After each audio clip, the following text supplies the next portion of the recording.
para que no, después lo comparto con ustedes. Y ya estamos en acá. Profe, hay gente que quiere entrar y no está autorizada todavía. ¿No? No, dice que Otra persona, espérate. necesita autorización del hospedador. Sí, da un segundo. No, a la Miriam no la dejé entrar.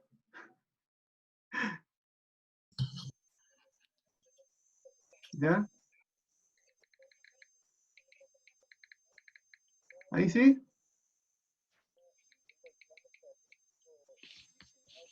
Ahí sí, Felipe, te estoy escuchando. Hola, chicos.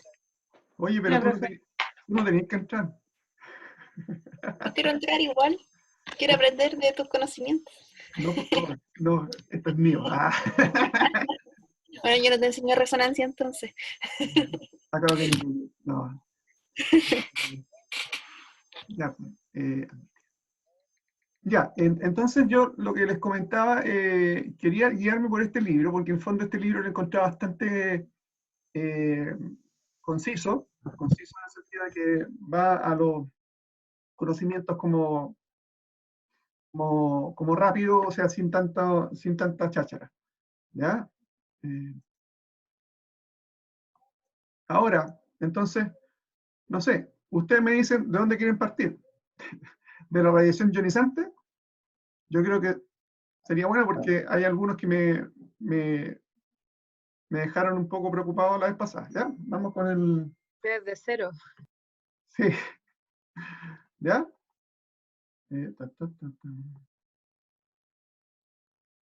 Bueno.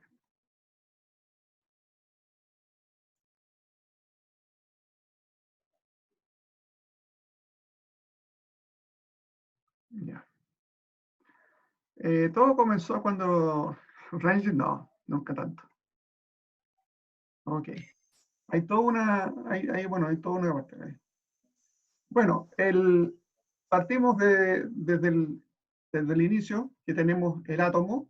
Fíjense, en el átomo tenemos el núcleo con electrones y con protones y con neutrones, ¿ya? Siendo que los electrones están alrededor, circulando en una nube.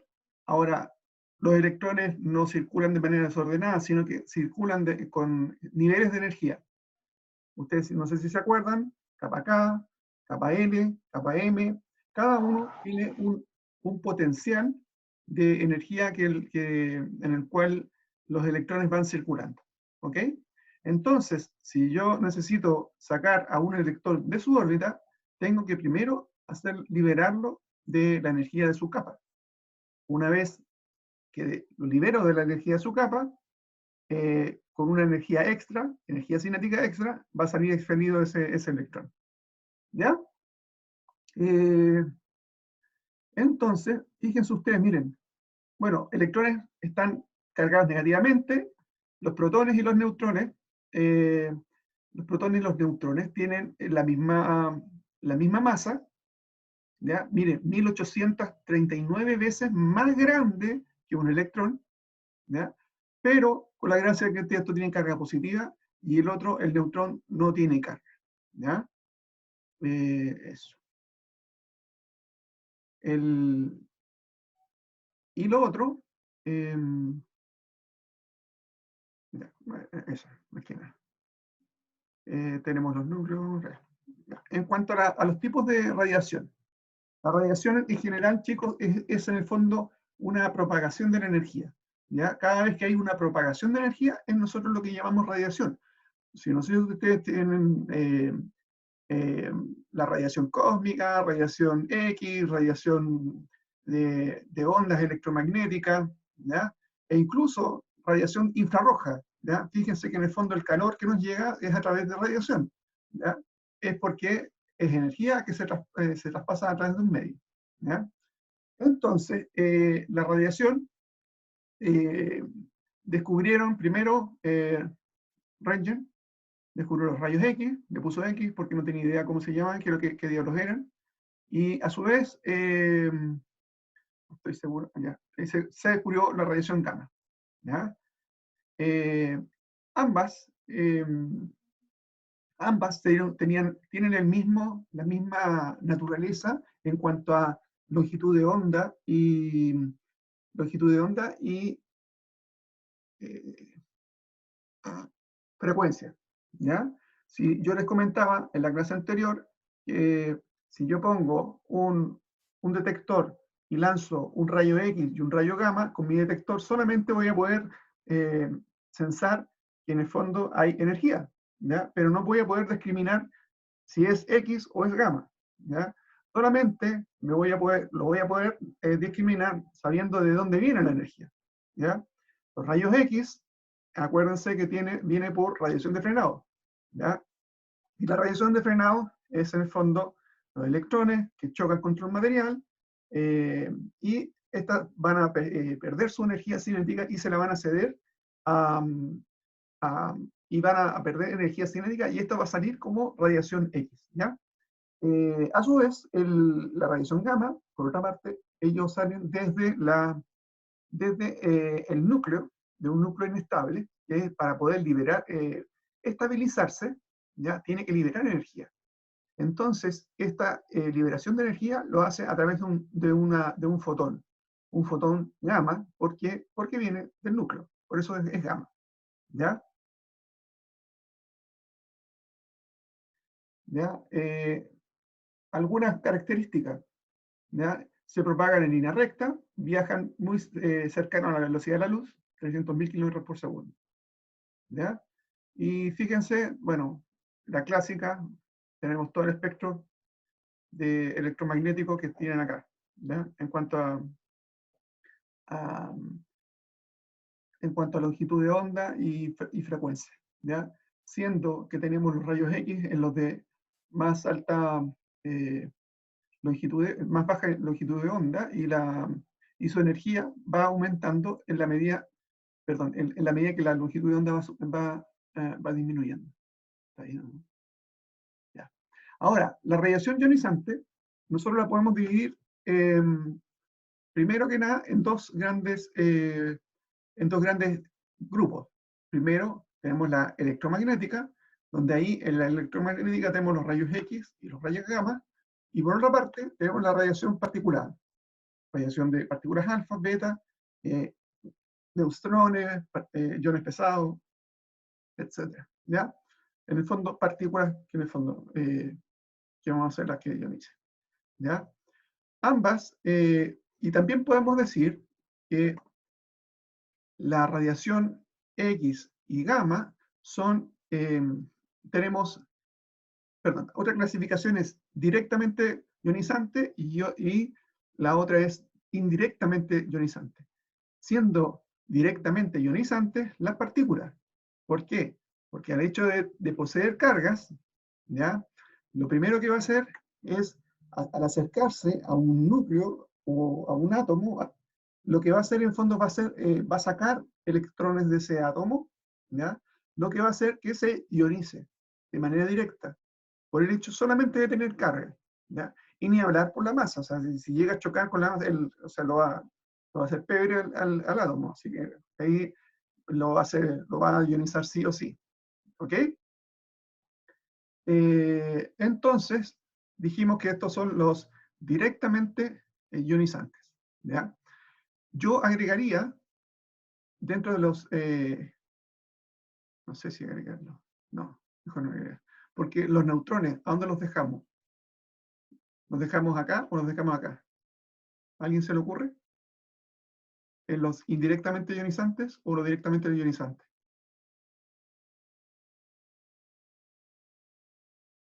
No se me ven. Profe, en ¿Directamente la ionizante? directamente ionizante, yo creo. ¿Directamente ionizante? Directamente ionizante, ¿sí? ¿Por qué razón? Si no tienen carga, y yo les decía que las partículas con carga son directamente ionizantes.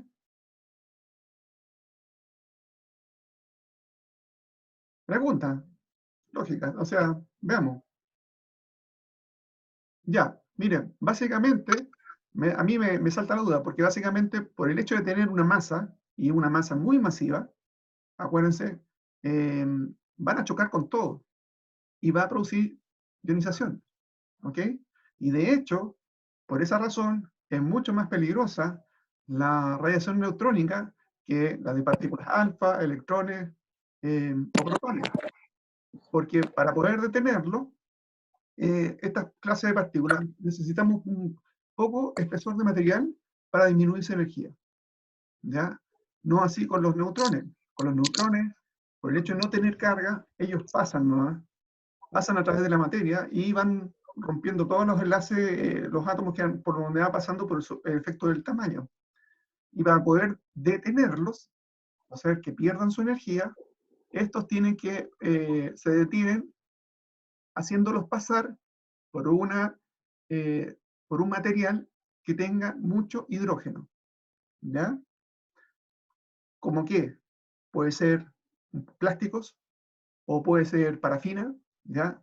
De hecho, chicos, los búnkeres de radioterapia, dentro de las cosas que tiene, la puerta del búnker, dentro de los materiales que tiene, aparte de tener, qué sé yo, una capa de metálica, adentro le ponen plomo y le ponen estas placas de plástico, ¿ya? Que son bastante gruesas. Y la idea es que con lo que hacen estas placas es ir quitándole energía a los neutrones, haciéndolos más lentos, hasta que llegan a una condición que se llama neutrones térmicos, que en el fondo es neutrones que pierden su energía cinética. ¿Ok? Sigamos. Estamos aquí vamos a avanzar. ¿Ya? Bueno, rayos X, acuérdense, diferencia potencial, tenemos un filamento que por emisión termoiónica los electrones van a empezar a salir, ¿ya? O sea, van a circular en una mayor órbita y cuando yo le pongo una diferencia de potencial, ¿ya? Tengo al ánodo, estos van a salir en dirección hacia el ánodo, ¿ya? Y al chocar, bueno, van a producir los rayos X. ¿Ya? Acuérdense, el proceso de Bremsstrahlung, los electrones van a pasar cerca del núcleo y van a pasar y se van a desviar. Por lo tanto, ahí va a salir la radiación de frenado. ¿Ya? Si por ese motivo estos electrones llegan a chocar contra el electrón de la capa K, este electrón va a salir expelido y un electrón de la capa superior va a saltar a la capa inferior y produciendo los rayos X característicos. ¿Ya? Eso es como la clásica. ¿Ya? En el caso de las partículas alfa, bueno, las partículas alfa se generan de átomos de núcleos inestables, ¿ya? Y se generan de manera espontánea. ¿Ya? Por ejemplo, el cobalto 27, ¿ya? Perdón, por ejemplo, el uranio 237, es capaz de generar partículas alfa, tirar rayos gamma y también radiación beta, ¿ya? De manera espontánea. En el caso del cobalto 60, el cobalto 60 es un elemento radiactivo que en la naturaleza no existe, sino que existe de manera de cobalto 57. Cuando a esto lo bombardean con neutrones en un reactor nuclear, producen el cobalto 60. Ahora, el cobalto 60, una de las gracias es que primero decae por emisión beta, emite un beta de 0,31 MeV y cae a un estado metaestable. ¿Ok? Luego de eso va a caer emitiendo dos fotones, 1.17 y 1.33 a níquel 60. ¿Ya? Entonces, la gracia de este cobalto, la radiación del cobalto, podemos decir que es casi monoenergética. Pues, casi, porque en el fondo son solamente dos fotones los que están tallando en este estilo.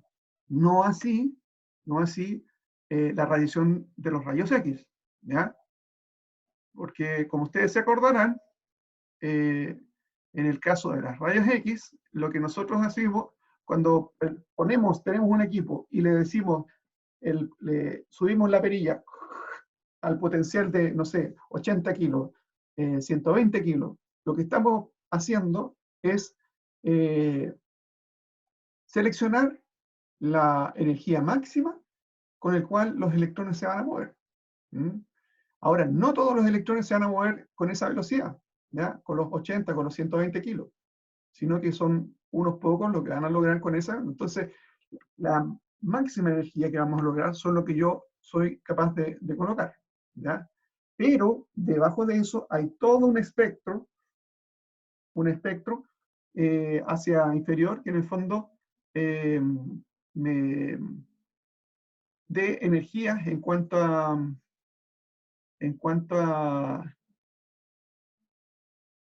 cantidad de fotones que se van a producir.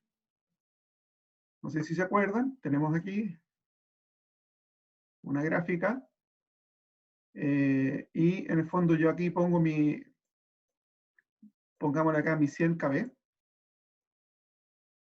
¿ya? Lo que nosotros estamos teniendo es lo siguiente. Tengo una alta cantidad de fotones de ese estilo, y en los 100, pum, voy a tener eso. Y bueno, y lo típico que los rayos X característicos que van a aparecer acá, ¿ya? Pero, ¿qué pasa? Si yo estoy colocando aquí, ¿qué pasa con el resto de los fotones?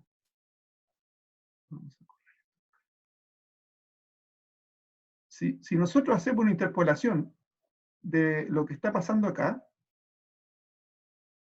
yo debería tener fotones de muy baja energía hasta un máximo de energía. Pero ¿qué sucede aquí? ¿Qué pasa con todos estos fotones? ¿Ya? ¿Por qué no están? ¿Ya? Básicamente, estos fotones se desaparecen por efecto del blindaje de la carcasa. Todos estos fotones son absorbidos por la carcasa donde se está produciendo, donde está el tubo de rayos X, ¿ya? Acuérdense que tenemos el tubo y solamente lo que está aquí, hay una pequeña ventana por el cual va a salir la radiación, ¿ya? Y al tener, suponiendo que estamos aquí, si no tuviéramos el tubo, ¿ah? Esto saldría expelido así, en todas direcciones,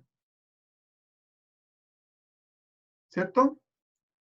Pero ya el hecho de poner en la carcasa hace que disminuya todos los fotones de baja energía, ¿ya? Supongamos, por otro lado, que en el fondo yo quiero obtener un haz mucho más energético. ¿Qué puedo hacer, chicos? Si yo tengo esta situación y estoy poniendo mi 100 kbp, ¿qué puedo hacer para tener un haz mucho más energético? ¿Alguien que me lo diga, por favor?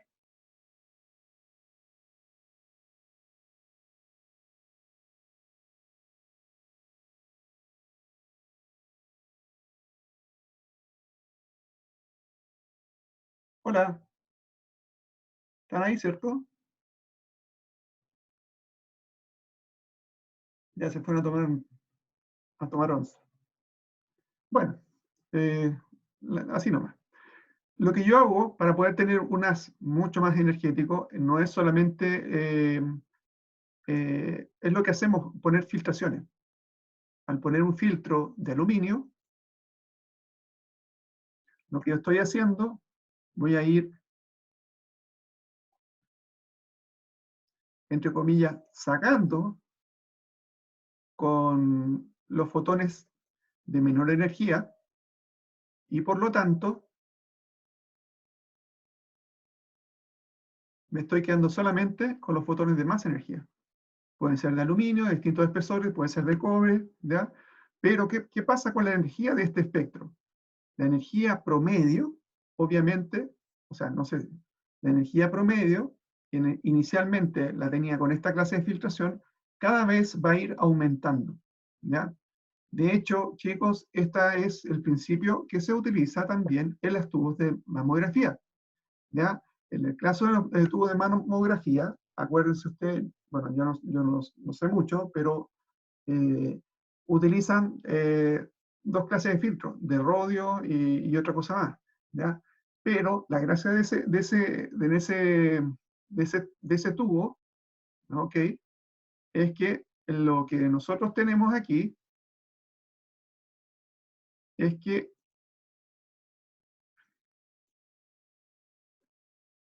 el espectro que nosotros estamos teniendo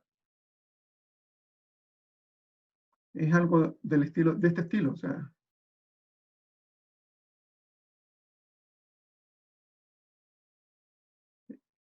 diríamos que es casi monoenergético, ¿ya?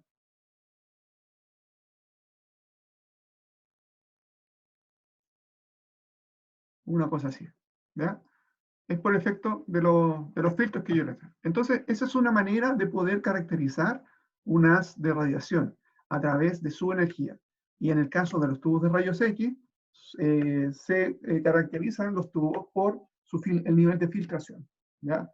Entre más filtración tengo, más filtrado es el haz, mucho más energético va a ser, ¿ok? Por lo tanto, ¿y qué pasa si es más energético? En la medida que voy haciendo más energético este haz de radiación, lo que voy haciendo es que mi radiación va a ser mucho más penetrante, ¿ok?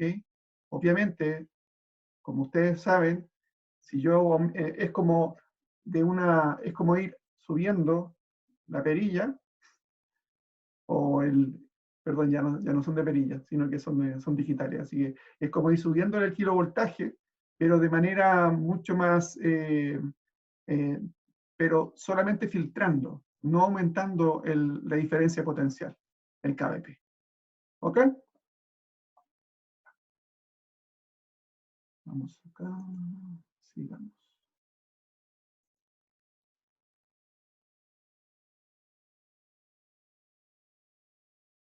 Ya, ya Matías para. Sigamos. ¿Profe? Bueno, dígame. ¿Me habló? Sí, dígame. Ah, no, nada, era cuando preguntaba por cómo podíamos modificar la curva ¿Ya? del espectro. Sí. No respondí con el KB, pero con lo que usted respondió sobre aplicar la filtración para mover el efecto hacia el lado más energético también es válido. Por supuesto, por supuesto. Ahora, ustedes se preguntan, ¿pero para qué quiero algo más energético? En radioterapia existen varios equipos de tratamiento. Y los equipos de tratamiento se caracterizan según su energía, ¿ya? Tenemos equipos que se llaman de ortovoltaje, que son del espectro de los rayos X, ¿ya? Y tenemos equipos ya de los megavoltajes, ¿ya? Sobre el MEP de energía, ¿ya? Ahora, ¿qué va a pasar? Que en la medida que nosotros nos vamos aumentando la energía, o sea, en las energías bajas, la dosis se va a superficie, ¿ya? En la medida que yo voy aumentando la energía, si tengo esto, la máxima energía que estoy entregando va a empezar a profundizarse, ¿ya? Poco a poco, ¿ya? O sea, supongamos con rayos X de 300, llego a superficie con la dosis máxima, y ya paso a 1.25, que es el cobalto, ¿ya? En la Dmax del equipo cobalto, de la radiación del cobalto, llega a 0,5 centímetros, su dosis máxima, ¿ya? Y después nos saltamos a los fotones de 6 MB. Ahí ya la profundidad de la dosis máxima nos aumenta a 1,5 centímetros, ¿ya? Entonces, esas son la forma, la manera, ¿ya? Esto me lo salto, porque esto ustedes ya lo saben, ¿ya? Están a punto de salir, así que ya saben radioprotección, ya saben de física. Entonces, esto no es mi resorte, ¿ya? Efecto fotoeléctrico, efecto Compton, también es parte de física, y es producción de pares, ¿ya? Ahora, aquí me voy a detener, ¿ya? Me voy a detener, ¿por qué razón? Porque el efecto fotoeléctrico, cada uno de los tres efectos de las dispersiones que hay, van a tener mayor probabilidad de ocurrir dependiendo la energía con que se produzcan, ¿ya? Estemos trabajando, ¿ya? Si vamos con energía sobre un MEV, son de 1 megavolt, ¿ya? Lo más probable es que vamos a tener fundamentalmente efectos fotoeléctricos, ya de, perdón, 1 MB, perdón, 100 kb, perdón, de 0,01 a 100 kb, 0,1 es 100 kb, ¿ya? Y acá tenemos 1 MB, y ahí nos pasamos al tiro al efecto Compton. Y cuando ya llegamos al cerca de cerca de 10 MB, ¿ya? Comienza a aparecer la producción de bares, ¿ya? Y la producción de bares sucede a mayor energía, o sea, sobre 10 MB. ¿Mm? Eso es sumamente importante. ¿Ok? Porque, pregunta, ¿por qué razón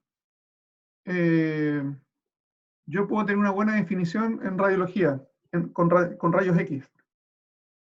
Al trabajar con kilovoltajes de 50 hasta 120. ¿Mm? Porque predomina el efecto fotoeléctrico, profe. Perfecto, ¿ya? ¿Y qué pasa cuando empezamos a tomar, supongamos que tomamos una radiografía con con unas de energía de 3 MB? ¿Qué va a pasar con el efecto? ¿Cómo va a ser esa radiografía? ¿Se imaginan?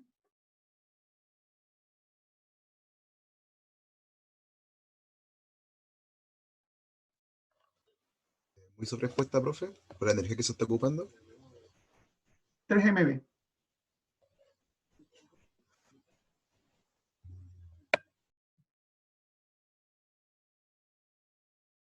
Sí, yo también creo que se estaría sobreexpuesta. Pero supongamos que en el fondo, mira, la sobreexposición de una radiografía va a depender de cuánto tiempo tú expongas la radiografía. Pero supongamos que le damos justo lo necesario para que no se exponga, para tomar una imagen. Y nosotros ya tenemos calculado, pum, y tomamos una imagen con 3 MB. ¿Qué pasaría?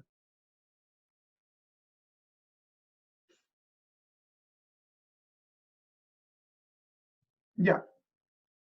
Lo que pasaría, ¿Aumenta chicos, el ruido? sí, aumentaría el ruido. ¿Y por qué razón? Por la dispersión que causaría el ácido con tanta energía. Porque después Habría predomina. más radiación dispersa. Eso es lo que quería. Bien, hay esperanza. ¿Ven? Sí, porque en el fondo estamos pasando a la parte del efecto Compton, ¿ya? Y la dispersión Compton sigue no sigue la dirección del haz. Sale en cualquier dirección menos en la dirección del haz. No así como el efecto fotoeléctrico. El efecto fotoeléctrico tiende a seguir esto, entonces eso nos da una buena definición en cuanto tomamos nuestra radiografía, ¿ya? Sobre todo cuando tenemos elementos que son de alto Z, un hueso versus un tejido blando, ¿ya? El efecto Compton fotoeléctrico. Nosotros en radioterapia tomamos radiografías de verificación, o le llaman imágenes portales, que en el fondo radiografías de verificación. Y una de las características que tienen esas radiografías es que tienen muy mala definición, se ven muy grises, no puedes ver mucho contraste, ¿ya? Y por eso pasa por el efecto Compton, ¿ya? Sigamos avanzando, porque tiempo.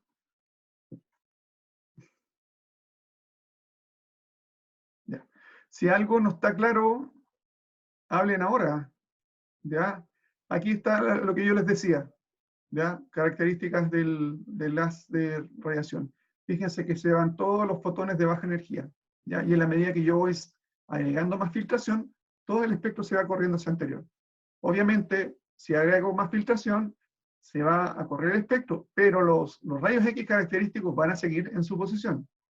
¿Y por qué razón?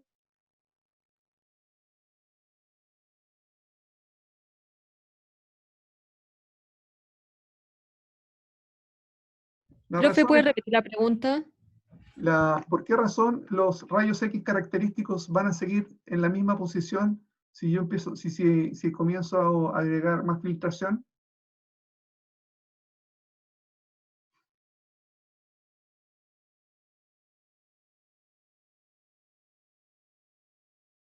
A esto me refería. Yo empiezo a agregar más filtración, acuérdense lo que yo les decía, esto se va a empezar a correr. Pero esto siempre se va a mantener ahí. ¿Por qué? Porque la filtración solo elimina los fotones de baja energía.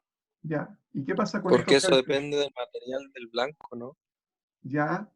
Y Porque se necesita una energía característica para sacar ese electrón de la órbita. Por lo estupendo. tanto, eso.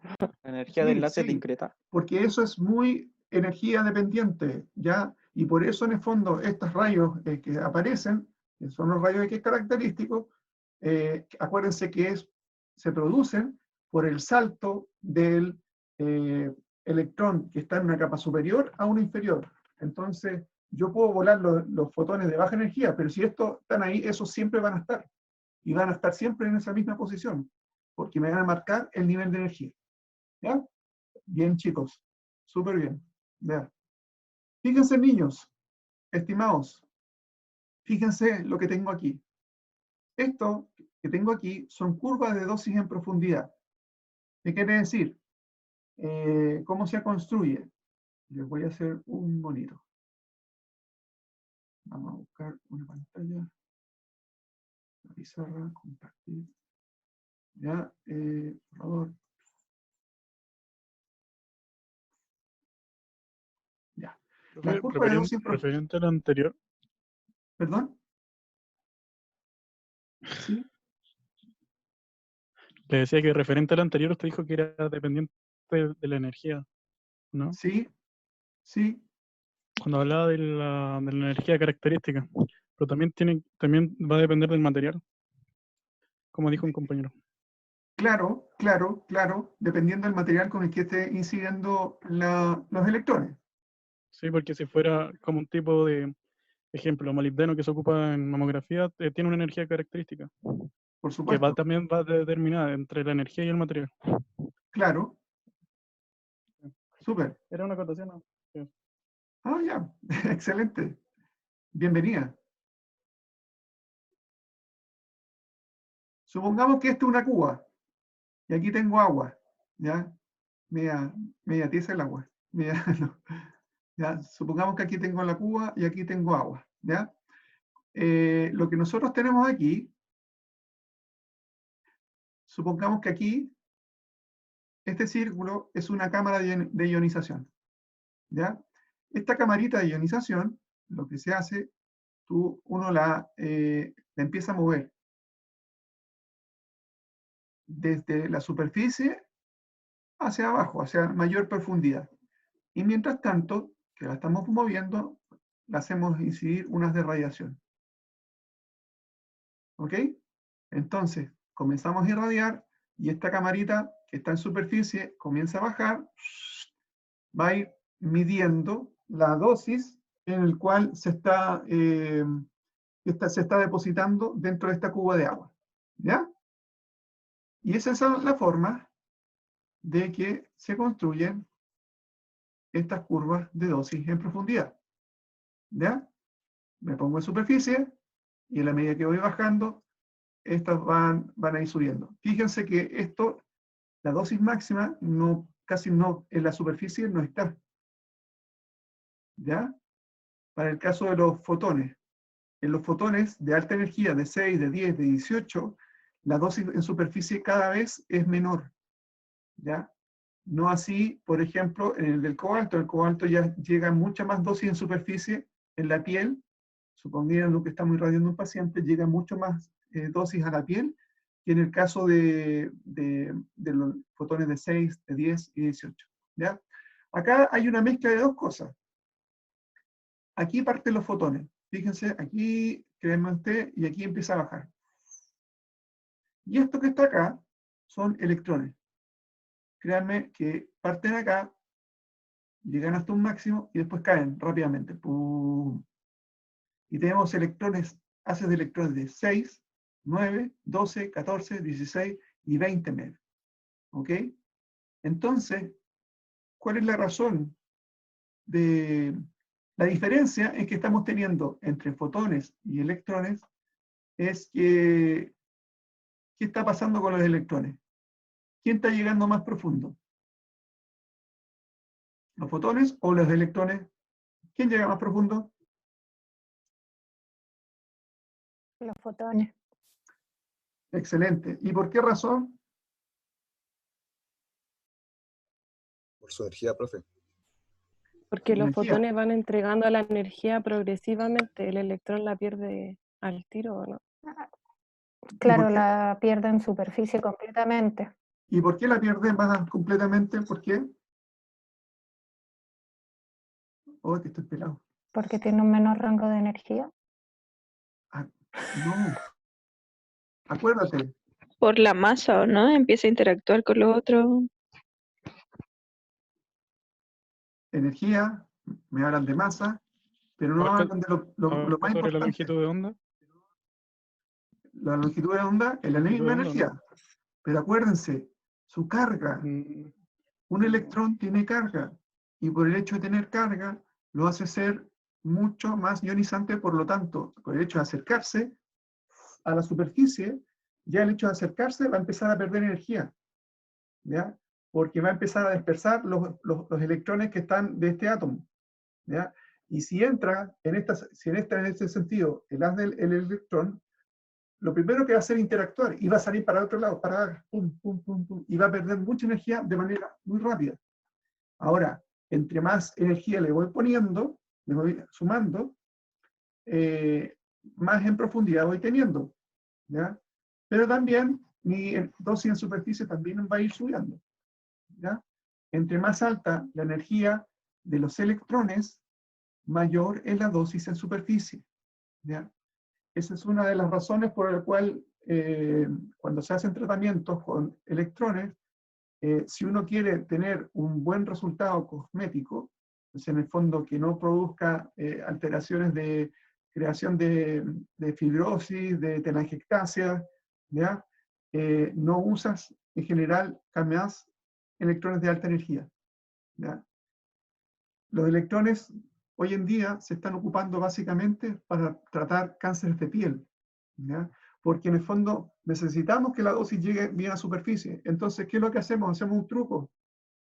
Lanzamos el haz de electrones, pero yo sé que el haz solito va a tener una determinada profundidad. Entonces, ¿qué es lo que hago? Para superficializar más los electrones, lo que hago es ponerle un pedazo de tejido extra encima, y lo que hace es que esta curva de dosis en profundidad se va a desplazar en este otro sentido, entregando una dosis más alta a la piel, en este caso. Ya. Unidades, radiación ionizante. Profe, Dígame. Profe, entonces en el caso de los fotones, ¿Y qué pasa con el caso de los fotones? Los fotones, en el caso de los fotones, entonces a mayor energía sería una menor dosis en la piel porque penetran más. sí, súper.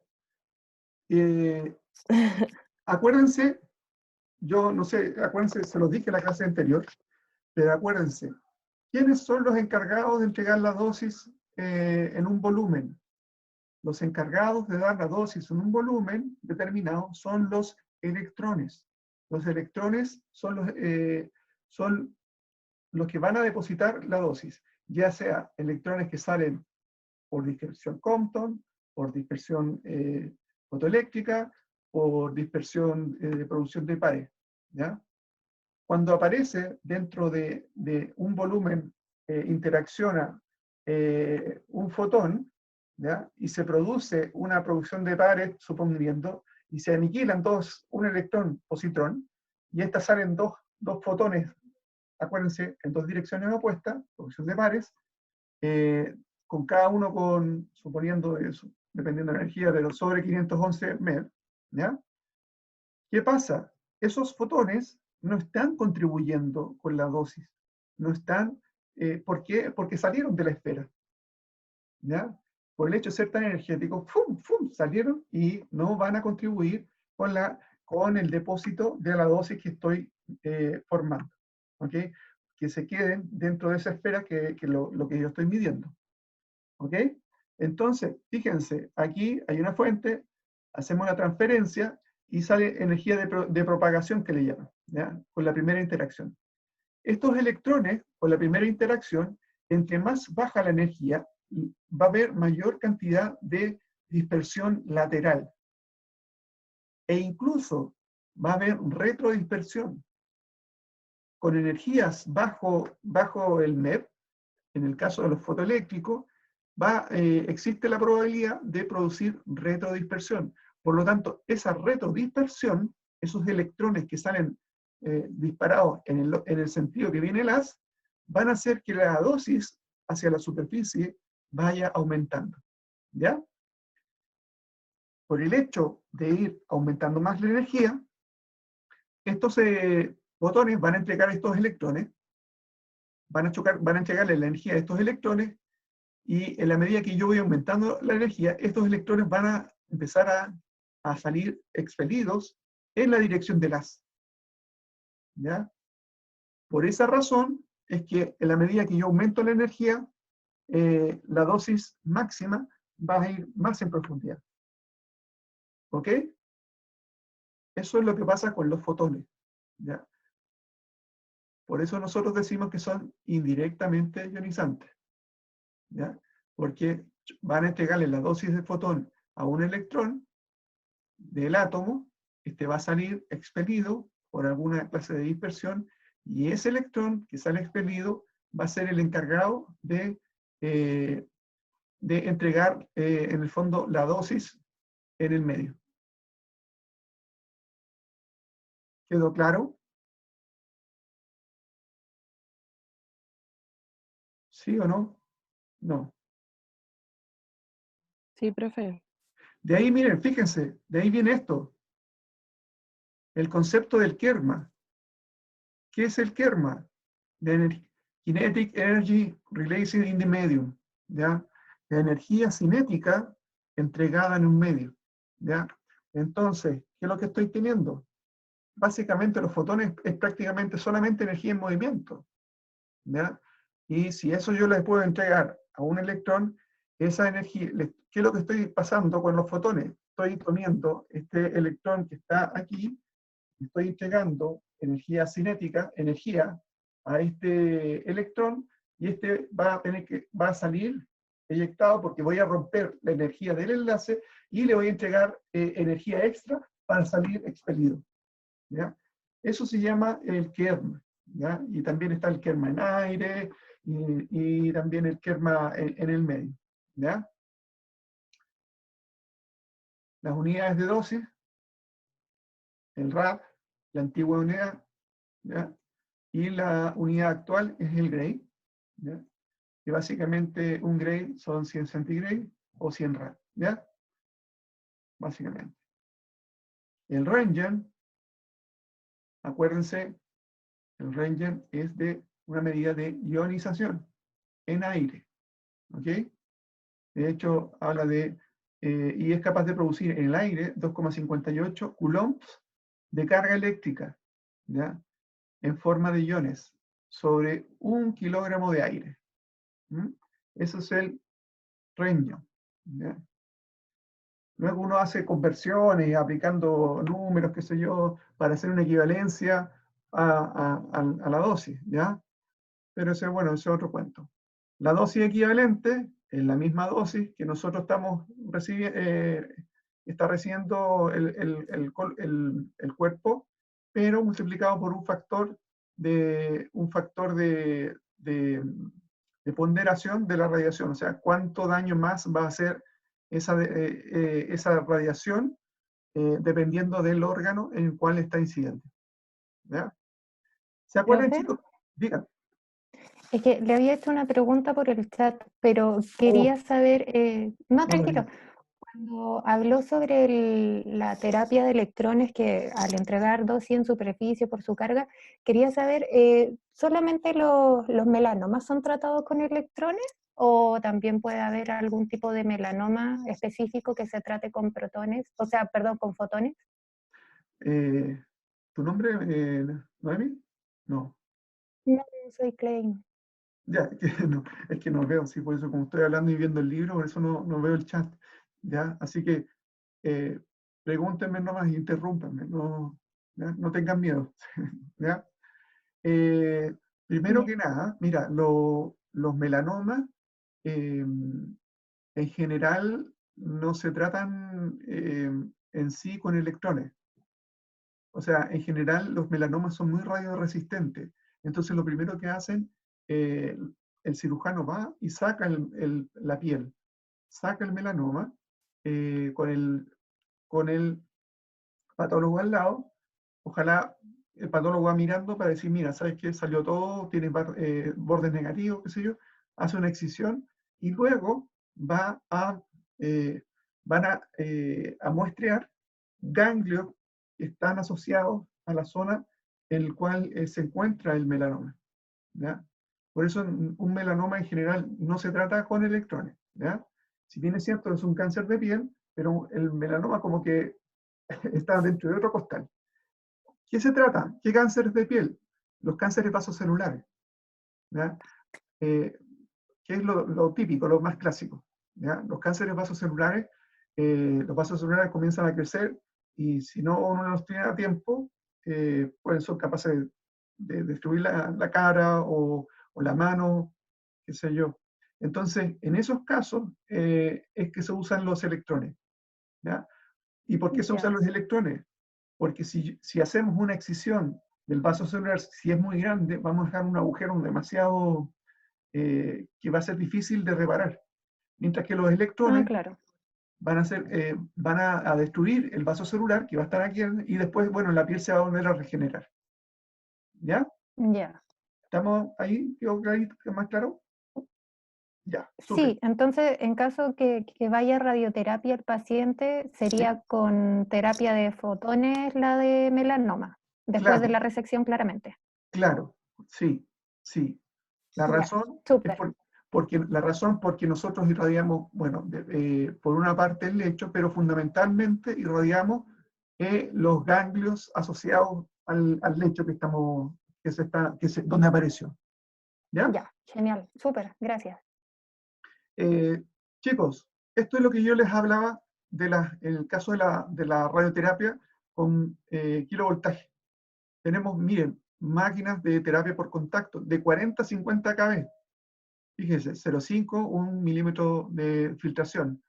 Fíjense, la SCD, que es en fondo la distancia de la fuente a la piel, 2 centímetros. ¿Ya?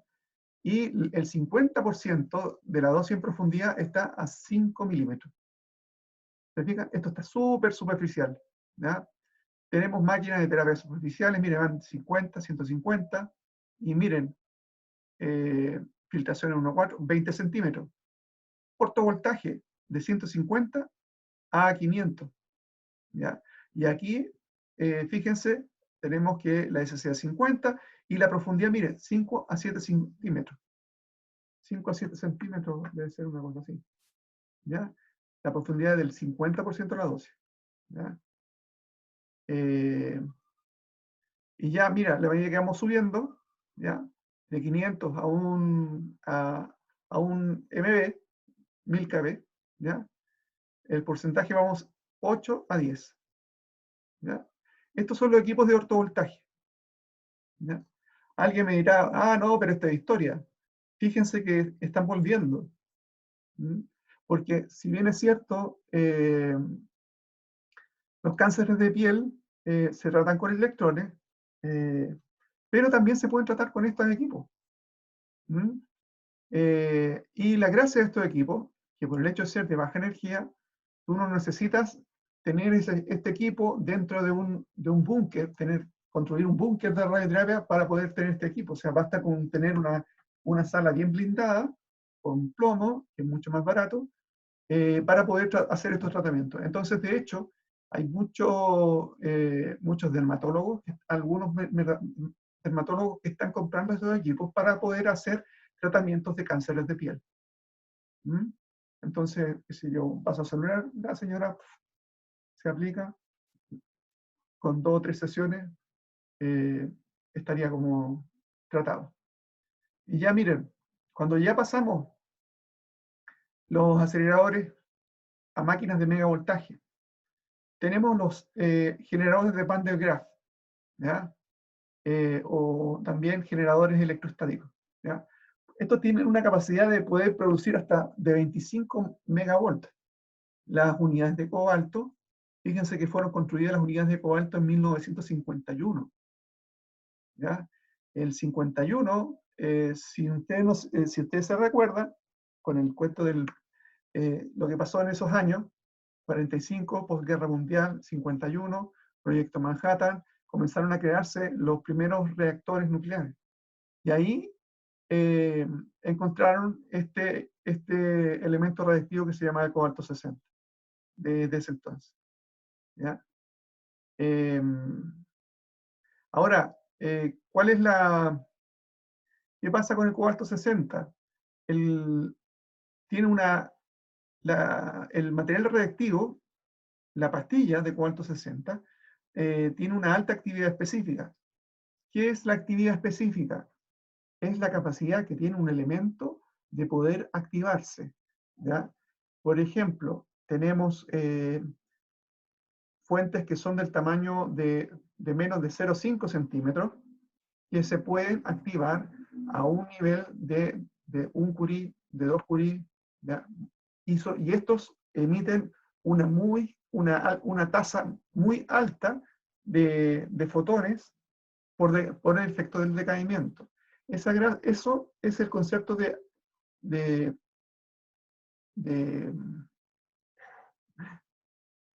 oh, se me pegó el chicle. Bueno, ahí está, ¿ya? Entonces, ese es el asunto. Y el cobalto, el iridio 192, cobalto 60, son fuentes radiactivas que se utilizan en radioterapia. Cobalto 60, iridio 192 y también el cesio 137. ¿Ya? También tenemos, fíjense, betatrón, microtrón, el ciclotrón, ¿ya? Y miren, uno de los problemas que tenían los Van der Graaf, betatones y microtrones es que eran unos tremendos armatostes y que no trabajaban solamente de manera isocéntrica, perdón, de manera de SSD, no giraban alrededor. O sea, si uno quería poner una posición distinta, uno tenía que tomar al paciente y darlo vuelta, ¿ya? Entonces, ¿cuál fue la gracia del cobalto? El cobalto lo montaron en una estructura que se llamaba un montaje isocéntrico. ¿Qué quiere decir una máquina con una estructura isocéntrica? Que en el fondo va a ser capaz el gantry va a ser capaz de girar en 360 grados, ¿ya? El colimador va a ser girar también en 180 grados, ¿ya? Y la mesa también va a girar en 180 grados, en referente a un centro en común que tienen estas tres estructuras. Y ese centro es el que se llama el isocentro. Es el centro común para el gantry, el colimador y la mesa, ¿ya? Esa fue la gran... Ahora, ustedes dirán, bueno, ¿y cuál es la gracia de este asunto? Es que la gracia es que, en el fondo, yo posiciono al paciente una vez y después puedo ir ingresando por distintas entradas sin tener que moverlo, sin tener que mover al paciente. Por lo tanto, tengo una mejor, entre comillas, puntería, porque no estoy agregando el movimiento del paciente, estoy disminuyendo mi incerteza de que la posición de tratamiento no es igual entre un campo y el otro, ¿ya? siempre estoy ubicado en la misma zona. ¿Ok?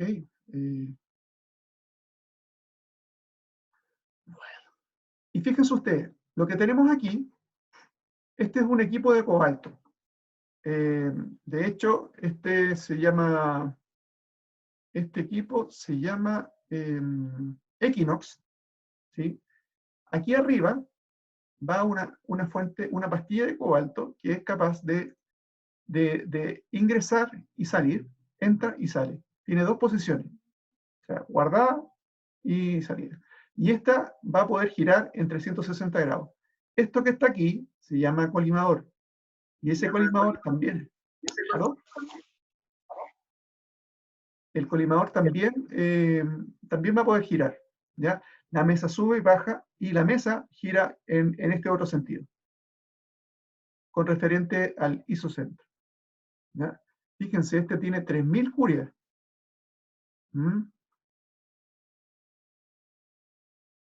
Miren, perdón.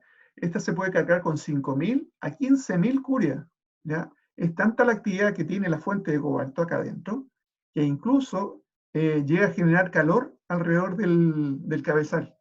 Si uno se acerca ahí y pones la mano, vas a sentir que está mucho más tibio, a diferencia. Y eso es por la radiación que está saliendo del equipo cobalto. Obviamente no es recomendable estar poniendo las manos ahí, o sea. Fíjense, el equipo cobalto, esto es lo que yo les decía, posición de guardada y posición de activación. Es un sistema mecánico que lo saca y lo entra. ¿Ya? Y aquí está un sistema de colimadores, que lo que hacen es acotar el campo de tratamiento a la zona en la cual nosotros queremos tratar. ¿Cuál es la gracia del equipo cobalto?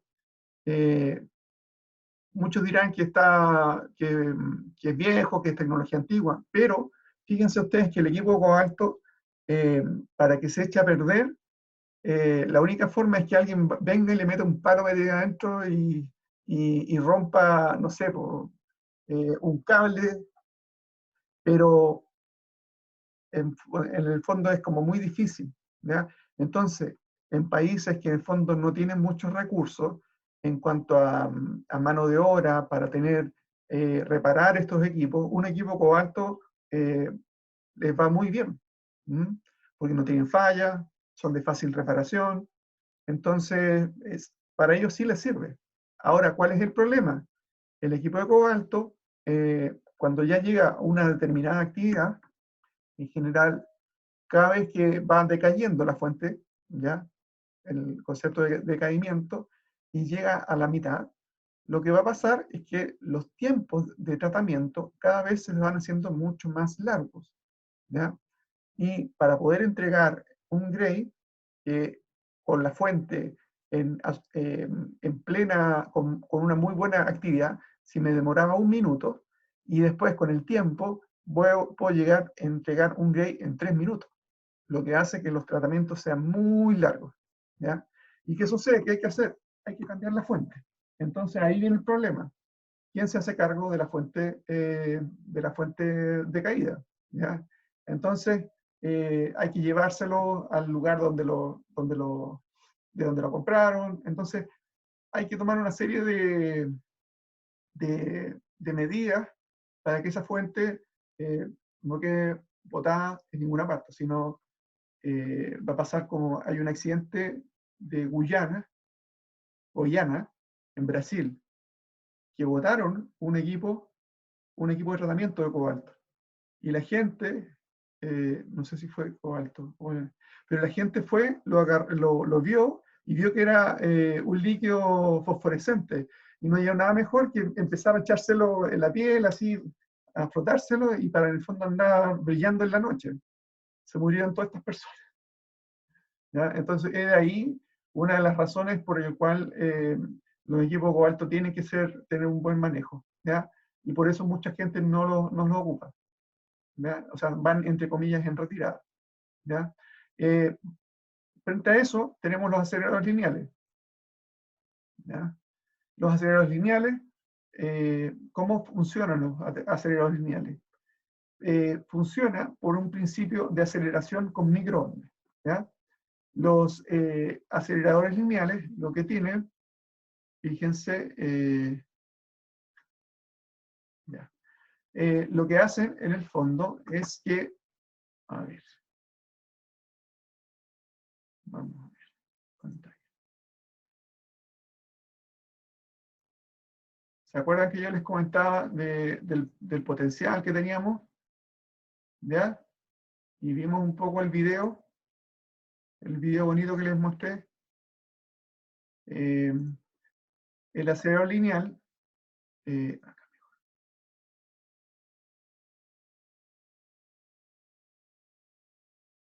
Lo que hace, en el fondo, va uniéndose los electrones a una onda, y esta, en la medida que avanza, va haciendo que estos electrones vayan tomando más energía, ¿ya? Dependiendo de a qué altura se acople el electrón en esta onda, va a ser un poco la energía. Si está más en la zona del peak, va a ser mucho más energía, y si va a ser acá, mucho menos energía, ¿ya? Pero eso es la manera de cómo se acelera de manera grosera, en la explicación grosera, el haz de electrones para un acelerador lineal. Ahora, ¿qué necesitamos para eso? Necesitamos primero que nada una fuente de microondas, ¿ya? Las fuentes de microondas que nosotros tenemos para los aceleradores lineales, tenemos un magnetron y un kleinstrom, ¿ya?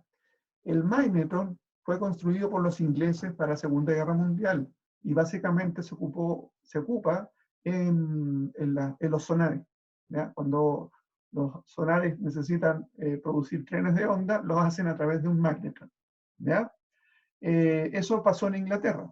Por otra parte, en el otro lado del Atlántico estaban los norteamericanos, que también estaban desarrollando maneras de aceleración de onda.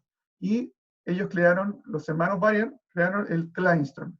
El kleinstrom en sí no es un generador de microondas, sino que es un amplificador de microondas. ¿Ya? ¿Ok? Es la diferencia. ¿Ya? ¿Viste? This does not produce microwave. It's a microwave amplifier. ¿Ok? Si nosotros queremos variar el magnetron, tiene un émbolo, que es el que está acá, que en el fondo hace que este ingrese y salga, y dependiendo de cuánto ingrese y salga, va a ser la frecuencia de las microondas que se van a producir, ¿ya? En el caso del kleinstrom, el kleinstrom lo que tiene antes, fíjense, este es un kleinstrom,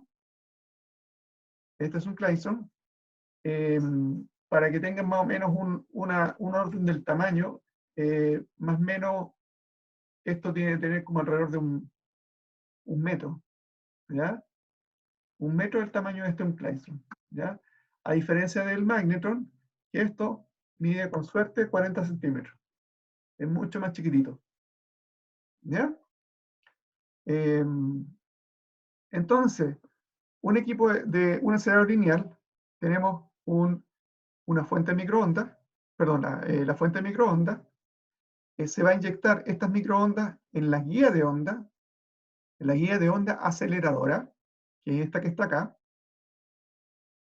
Las microondas se inyectan, estas empiezan a girar, y en la medida que van pasando a través de las cavidades o puncture, cada uno le va a ir inyectando más energía, y eso va a hacer que salgan rápidamente. Yo le subí el video, de todas maneras. ¿Ok? Esto aquí está el cañón de electrones, que es donde se producen los electrones. Y acá lo que nosotros necesitamos, un modulador. El modulador lo que hace es que en el fondo es como el director de orquesta el fondo, que va haciendo la coordinación entre el GAN, entre la inyección de electrones, y la inyección del magnetron o kleinstrom de las microondas. ¿Ok?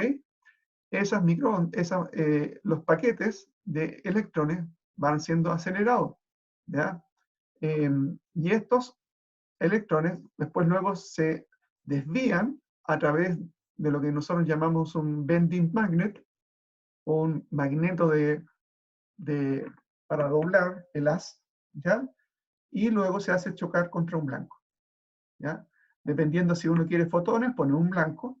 Si uno quiere electrones, sacas el blanco y dejas pasar, pero pones una lámina dispersadora, que lo que hace que en el fondo tenemos el haz de electrones. Al chocar, el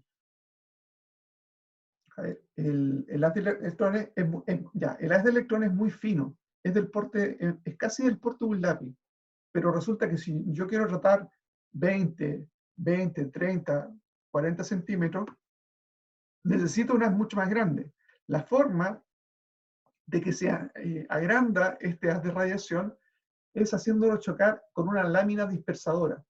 Lo que es, al chocar con esta lámina, lo que hace es que en el fondo el haz comienza a expandirse. Se abre y en el fondo vamos teniendo los tamaños de campo, los tamaños para poder hacer tratamiento, ¿ya? Y en el caso de los fotones, pongo el blanco de fotones, van a chocar y va a salir en dirección de la onda de choque el haz de fotones de manera puntiaguda, ¿ya? Eso lo vimos dentro del video.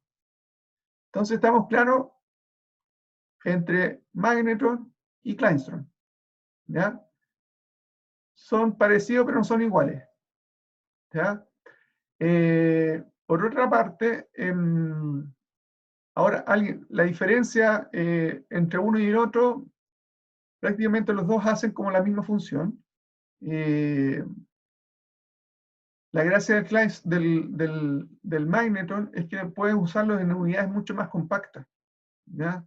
Donde uno no quiere tener un equipo muy grande, o hacen diseños con kleinstrom, con magnetron. Mientras que en la parte de los norteamericanos, que siguen usando el kleinstrom, lo tienen que, porque no lo pueden achicar más, lo tienen que meter dentro del equipo, entonces eso. Ahora, entre uno o el otro, nada como lo mismo. O sea, en cuanto a... La única cuestión es que el kleinstrom eventualmente dura más, ¿ya? Tiene mucho más horas de uso, ¿ya? Acá tenemos, fíjense, el acelerador lineal. Este es un Philips SL. Sí, Electa SL25. Ya no es Electa, en ese entonces era Philips. Después se vendió a Electa.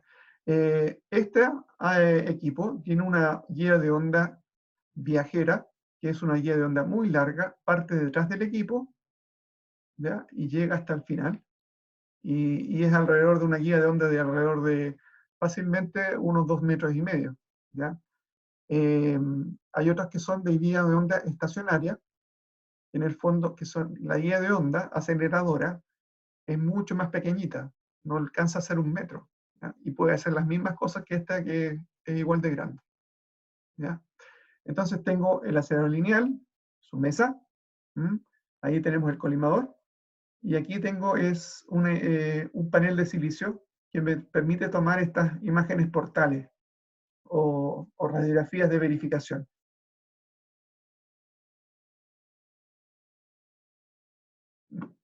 No sé, ¿algo más con referente a los aceleradores?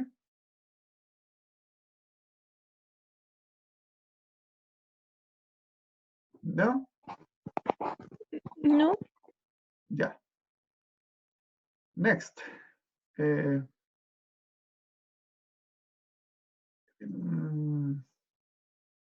Detectores, gases. Ya, esto me lo voy a saltar, porque esto debería ser haberlo visto. Cámaras de ionización, ya, fíjense, tiene un electrodo central, y por fuera tiene una caperuza, que en el fondo que es la que hace la diferencia de potencial. Entonces, cuando se produce una ionización acá, por esta diferencia de potencial, los electrones salen hacia un lado y hacia el otro, y son contabilizados como corriente dentro de un sistema. Los Geiger-Miller, dosímetros de placa, tenemos estos son los TLD, los dosímetros de alanina. ¿Ya? Y acá, esto es lo que nosotros tenemos, son fantomas. Son fantomas que en el fondo son pacientes simulados, que están fabricados de un material muy cercano al agua, ¿ya? Y la gracia es que estos, por ejemplo, tienen montones de hoyitos para poder eventualmente poner TLD, y hacer un tratamiento y hacer medidas, ¿ya? Los fantomas, estos son fantomas de tipo antropomorfo, que tienen la forma del cuerpo humano, y también existen los fantomas o maniquí de cubas de agua para poder hacer estas mediciones, ¿ya? Entonces, fíjense, yo tengo la piel, fíjense aquí, tengo el colimador, y acá tengo lo que llamamos el isocentro, que es el eje de giro, ¿ya? Entonces, hay conceptos que en el fondo tienen que tenerlos claros. La distancia fuente-piel, desde la fuente hasta la piel, eso es la distancia que medimos, la ESSD. Cuando le digan, vamos a hacer un tratamiento ESSD, en el fondo, ¿qué va a hacer? Y van a poner la distancia de trabajo, que son, para todos los aceleradores lineales, son 100 centímetros, los van a poner en la superficie, en la piel. El tratamiento, eso llamamos ESSD.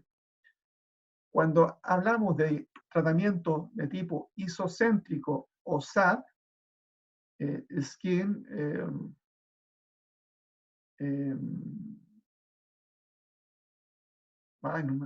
se me olvidó que lo que era pero cuando hablan de esto, de SAD, es de tratamientos desde la distancia fuente isocentro, ¿ya? Al eje de giro. ¿Ok?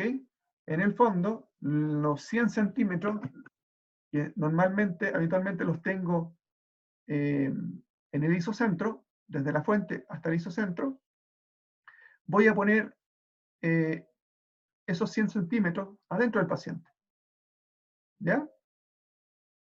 Entonces, fíjense que nosotros tenemos el campo sobre la piel y tenemos el campo en profundidad, a la profundidad del isocentro. ¿Ya? Tenemos todas esas variables. Y esta es la profundidad de tratamiento. ¿Ya? D sub m, tenemos esta D sub m es la profundidad a la dosis máxima, esa chiquitita. Acuérdense, dependiendo de la energía, es cómo va a cambiar. ¿Ya? Y hay una serie de relaciones, bueno, cómo cambiar de SSD a SAD, qué sé yo. Esto, lo que nosotros tenemos aquí, son curvas de dosis en profundidad. ¿Ya? Este es un tipo SSD, en el cual, fíjense que el 100% lo estamos teniendo en superficie. Acá tenemos 90, 80, 70, 70, pero no tenemos 100. ¿Ya? Esto es tipo SSD. ¿Ya? Y por otro lado, lo que tenemos acá es un tipo isocéntrico. ¿Ya? ¿Por qué isocéntrico? Porque fíjense dónde está el 100%. Está en la profundidad del volumen irradiado.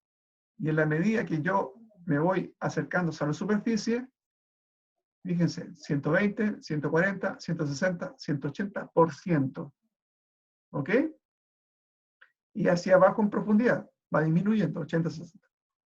¿Cuál es el asunto? Que en la medida que yo voy profundizando más el isocentro, más dosis se va a entregar a superficie. ¿Ya? Si yo doy un Gray, por ejemplo, acá, donde están los 140, acá voy a tener un 40% más de dosis. ¿Por qué un 40? De 40 a 180 es un 40%. ¿Ya? Pero si, por ejemplo, y así, si lo doy un Gray acá, va a ir disminuyendo la dosis. ¿Ya? 160, aquí va a tener un 20%. Un Gray acá, voy a tener un 20% más. cambio, si lo doy acá, voy a tener un 80%. Doy un gray aquí, o sea, un 80% más es prácticamente alrededor de 10 gray o 15 gray. ¿Ya? Esa es la manera de que en el fondo uno va poniendo el isocentro. Ahora, ustedes dirán, bueno, entonces, ¿cómo lo hacemos? Para que en el fondo irradiara una cierta profundidad sin tener que sobredosar hacia la superficie. Se hace, en el fondo, metiendo mucho más campos de radiación. Te metes por acá, metes por acá, metes por allá. Entonces, en la medida que yo voy aumentando la dosis de radiación, voy, por ejemplo, ese gray no lo voy a dar por un solo campo, sino lo doy, por ejemplo, por 4 campos. Lo que estoy haciendo es dar por cada campo 0,25 gray. ¿Ya? Por lo tanto, si doy 0,25, acá voy a tener mucho menos dosis. ¿Ya? Y esa es la forma, en el fondo, el principio del por qué se meten muchos haces de radiación alrededor del paciente. ¿Ya? Aquí el concepto del isocentro. ¿Ya? He aquí la famosa región de build-up, ¿ya? O la zona de construcción. Esto es lo que yo les llamaba, les contaba acerca de las curvas de dosis en profundidad. Se toma la camarita y se empieza a mover acá. Entonces, la dosis en superficie, si unas de fotones, no tenemos 100% de la dosis acá, sino que se va a producir la dosis máxima a una cierta profundidad. Y eso va a pasar porque esos fotones van a chocar contra los electrones y estos electrones van a salir expelidos en profundidad. Por lo tanto, la entrega de la dosis en superficie no va a ser mucha. En la medida que y estos se van a ir acumulando en electrones hasta llegar a un máximo. Esta es la geometría en la cual se hace. Y esto es lo que nosotros llamamos la región de build-up. Entre la región de build-up es la zona entre la superficie y la zona de dosis máxima. ¿Ya? Acuérdense bien de eso. Y fíjense, tenemos que la dosis máxima para superficial ortovoltaje está a 0 centímetros. Está prácticamente en superficie. O sea, está en superficie. Cobalto 0,5, 4 MeV, 1, 1,5, 6 MeV, 2,5, 10, 3,5, 18, 5 centímetros, 25 MeV. ¿Ya? Para los electrones, ¿se acuerdan que hablábamos de los electrones que interactúan mucho más? Fíjense, con 6 MeV, 6 MeV, perdón, 6 MeV, 1,2 centímetros. 9, 1,56, 12, 2,1, 15, 1,7, 18, 1,5, 1,5. ¿Ya? ¿Ok? Pero eso dependiendo porque estos son partículas, son electrones. ¿Ya?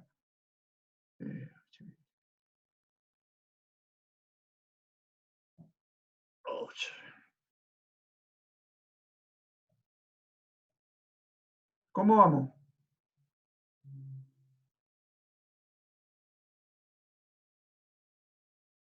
Bien, profe. ¿Sí? ¿No están cansados? Sí, súper bien. Ya.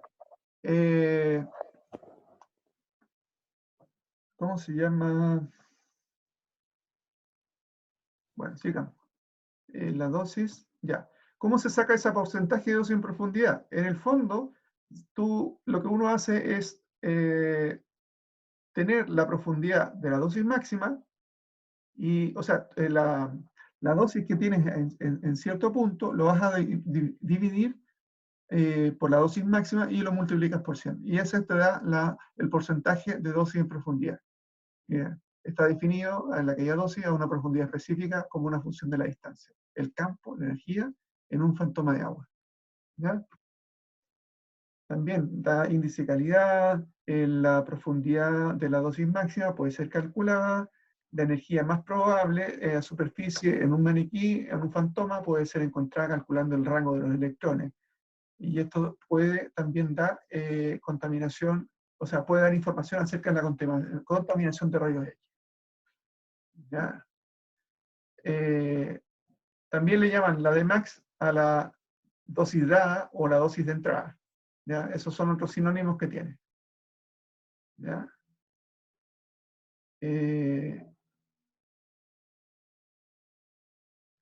Miren, esto es lo que aquí está solito, miren. La curva de dosis en profundidad para fotones, solamente fotones. En la medida que la energía es más baja, prácticamente está en superficie. En contacto, ya aquí estamos siempre. Y ahí vamos subiendo por todo voltaje. Y ya cuando pasamos a cobalto, ya estamos a 0,5 centímetros para encontrar la máxima. A diferencia aquí, los electrones, que tenemos 6 MeV, ya 9, 12, ya. Fíjense que entre más baja la energía, llega a un máximo y empiezan a decaer, ¿ya? Casi todo, en la medida que va aumentando la energía, esto va a ir subiendo la dosis en superficie, ¿ya? Esto va a ser mucho mayor, la dosis en superficie, por efecto de la carga que tiene el electrón, ¿ya? Y fíjense este otro, miren, muy interesante, ¿ya?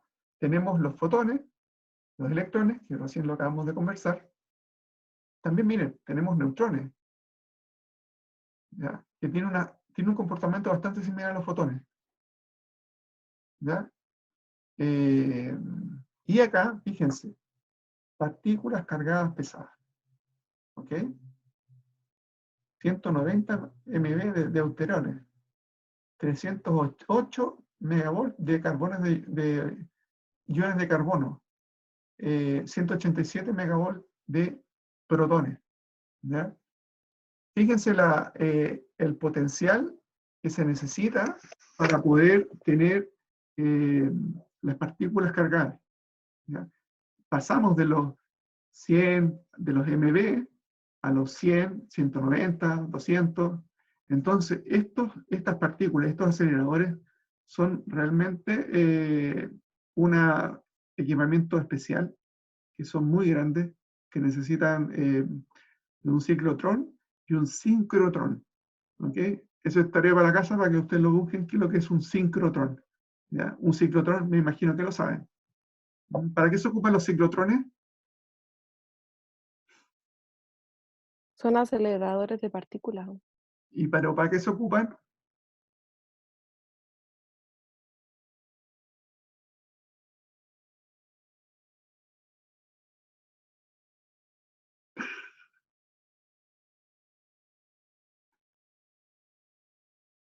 ¿Dónde escucharon hablar de los ciclotrones?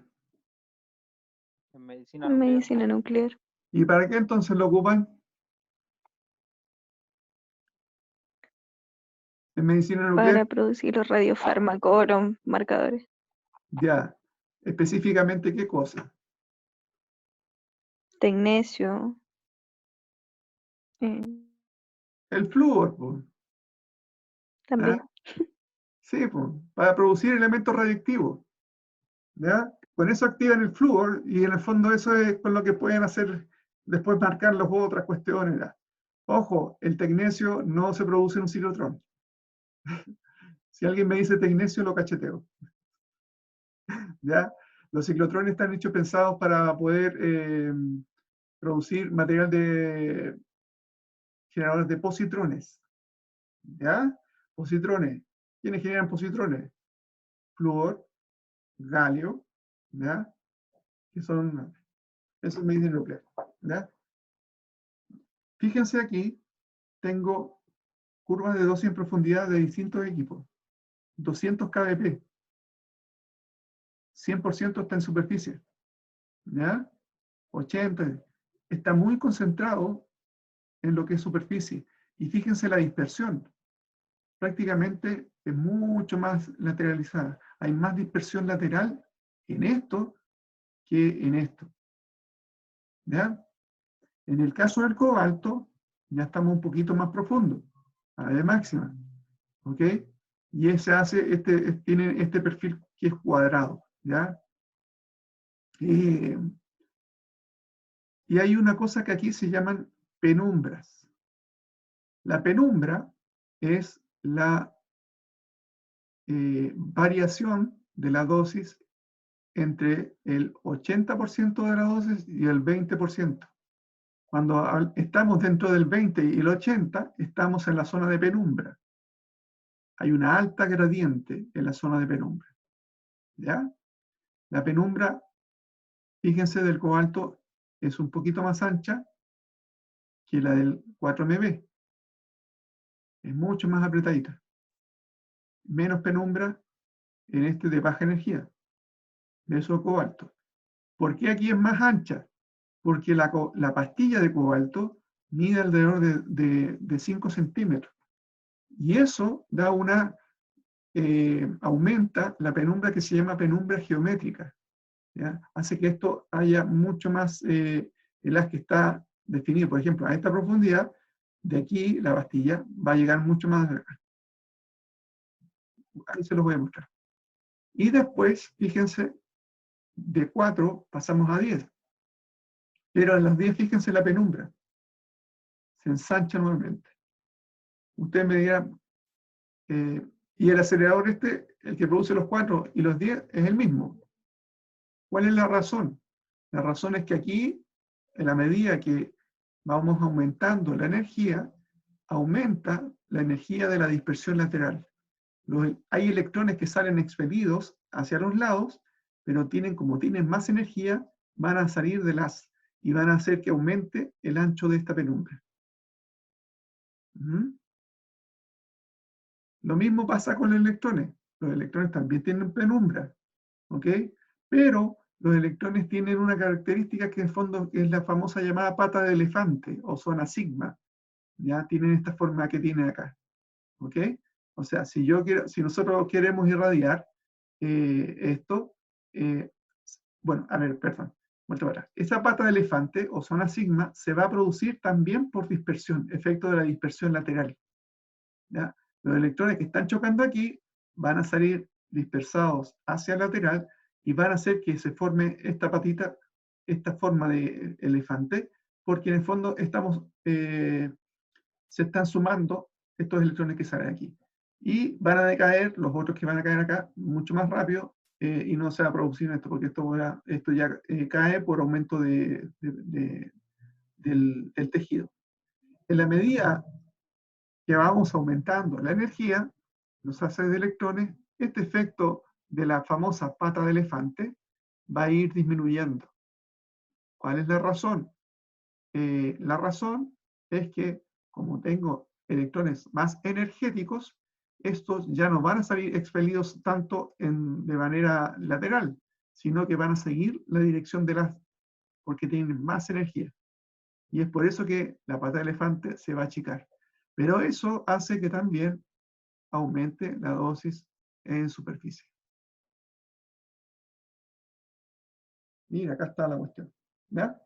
Esto es lo que nosotros, la manera como se toman los datos para poder caracterizar un equipo de tratamiento. Tenemos la cuba, tenemos la cámara de ionización, y lo que hacemos es, para tomar una curva de dosis en profundidad, es mover la cámara de aquí hacia abajo. Ahora, si yo quiero caracterizar y tener un perfil de dosis de profundidad, lo que hacemos es hacer esto que está acá. Tomar la cámara, empezar a movernos aquí, mientras estamos irradiando. ¿Ya? Con eso, lo que nosotros estamos obteniendo es esto, el perfil de dosis en profundidad, ¿ya? Que es característico a cada equipo.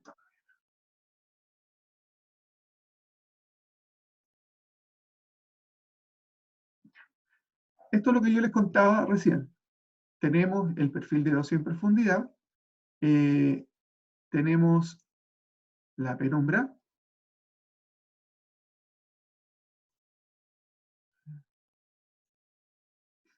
tengo la penumbra, que es la zona entre el 20 y el 80%, 0,8. Y entre el 80% y la de máxima, estoy en la zona de tratamiento. ¿Ok? Los campos de radiación se miden a la isodosis del 50%. a esto, a la isodosis del 50%, es lo que llamamos el campo irradiado. ¿Ok?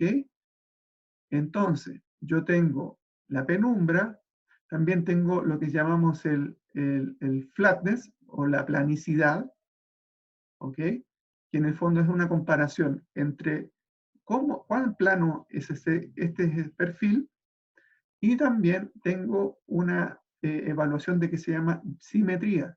En el fondo, si esto es igual a esto de acá. ¿Ya? Eso es lo que hace la evaluación en los perfiles de o sin profundidad.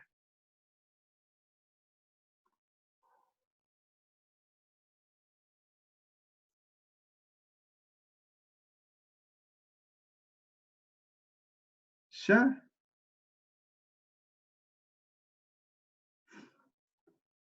Fíjense, lo que yo recién les decía acerca de la fuente de cobalto.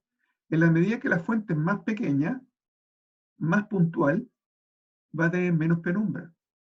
En la medida que la fuente va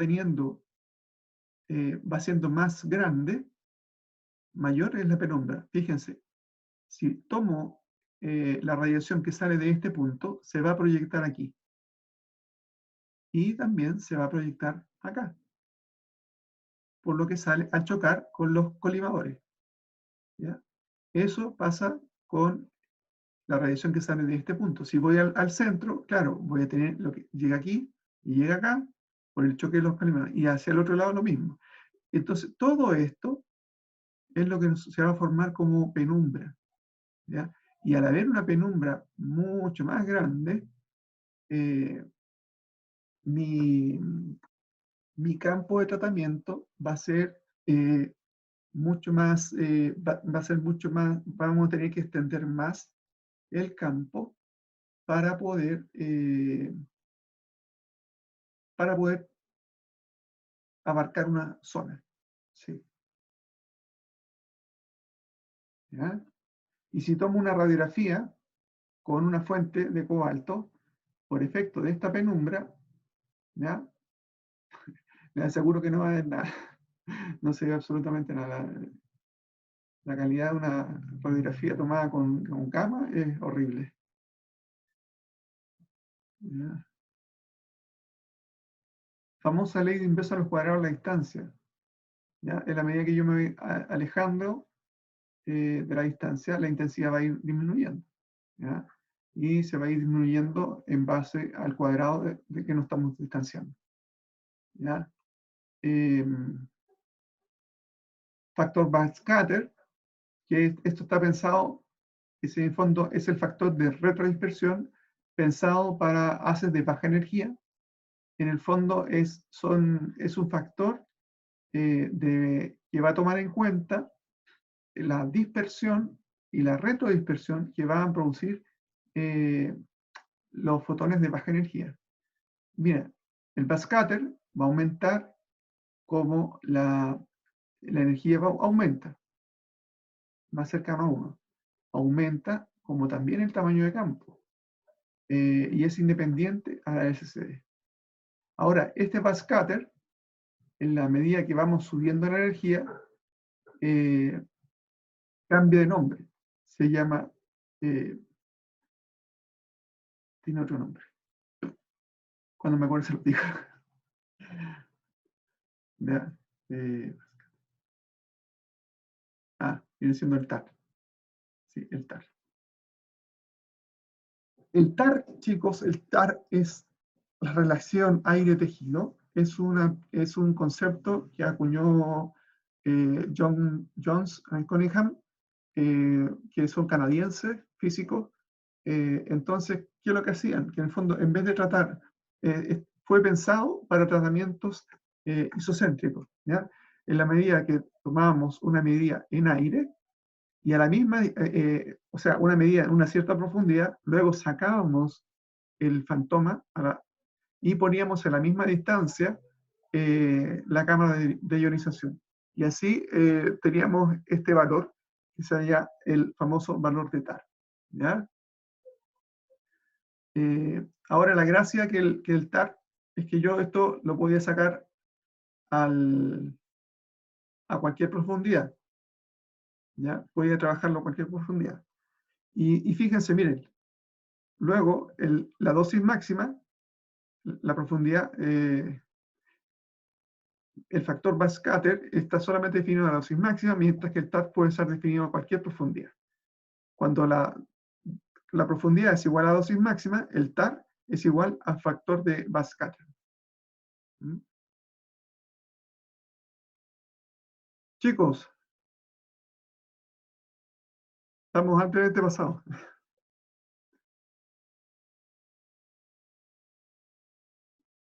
¿Qué hacemos?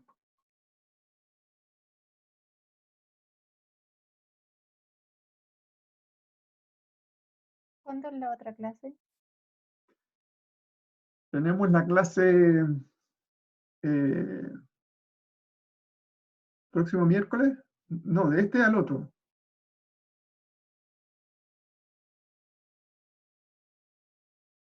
¿Y ahí continuaría con esta materia o pasaría a otro capítulo?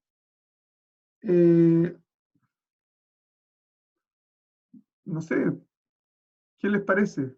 ¿Qué quieren hacer? Su materia dispuesta. ¿Qué les gustaría ver? ¿Qué les gustaría repasar? ¿Mm?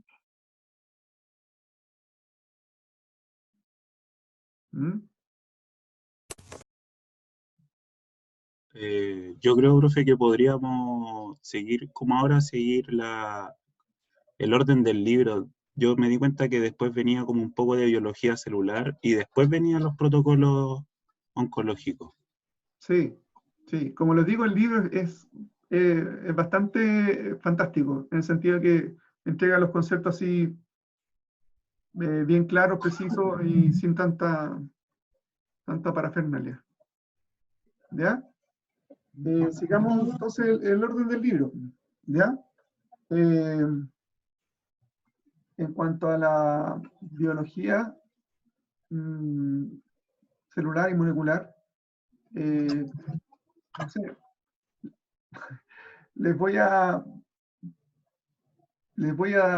subir, les voy a entregar las clases que le hice a sus compañeros de cuarto. ¿Ya? Pues están bastante buenas para que vean, o sea, para que en fondo repasen lo que es el concepto del cáncer, de radiobiología, de los daños, ¿ya? Se los voy a subir, ¿ya? Y eso, pues chicos, ¿ya? ¿Les Ya, parece? profe. Sí, súper. Profesor, ya, profe. ¿Cómo? Profe, Sí, dígame. disculpe, sabe que yo por problemas de conectividad, de repente su clase se me cortaba ahora. Entonces yo no sé si va a subir el video para yo poder quizá ver la parte que no escuché, alguna explicación o algo, Por porque tuve supuesto, muchos no, sí, problemas de conexión. lo subo. Así que tranquila, ¿ya? Ya, gracias. Ya. Entonces nos vemos el miércoles subsiguiente, ¿ya? Y les voy a subir las clases para que en el fondo... Ahora, no sé, pues la idea es que si lean las clases y cualquier duda, lo comentemos entre todos. Porque así, o sea, tengo la sensación de que cuando uno conversa con Tomás, así se van clarificando más los conceptos, más que sea algo tan expositivo. ¿Ya? Ya, Ya, profe. chicos, tengan Ya, profe, buenas noches. gracias. Ya. Cuídense. Chao, profe, gracias. Nos vemos. Chao. Chao. Gracias, profe, chao. Chao.